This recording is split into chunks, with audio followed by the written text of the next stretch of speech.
ხვალ 15 ივნისი საქართველოში გლოვის დღეა. გადაწყვეტილება ამის შესახებ კრიზისების მართვის საბჭოზე მთავრობის გადაწყვეტილება პრემიერ-მინისტრმა გააჟღერა.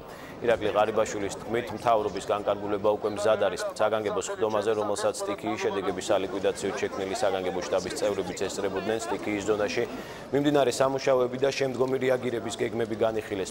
ფინანსთა მინისტრის ინფორმაციით, სტიქიის შედეგად მიყენებული მატერიალური ზარალი წინასწარი დათვლებით 40 მილიონ ლარს აღემატება.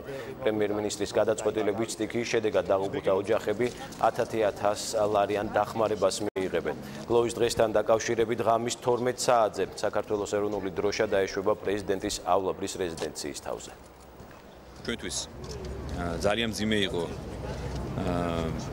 ამ 12 ადამიანის დაკარგვა და ჯერ კიდევ მიმდინარეობს სამძებრო სამუშაოები, ჩვენ ვეძებთ დაკარგულ ადამიანებს.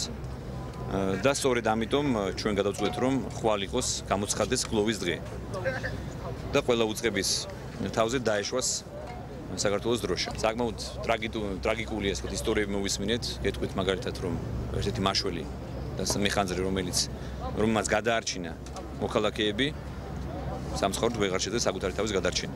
ისინი დაიღუპნენ. ასე რომ ასეთი გმირების ქვეყანა ვართ ჩვენ. და რა თქმა უნდა მათ სჭირდებათ შესაბამისი დაფასება. და ჩვენ ვართ ვალდებული რომ მათ სათანადო პატივი მივაგოთ.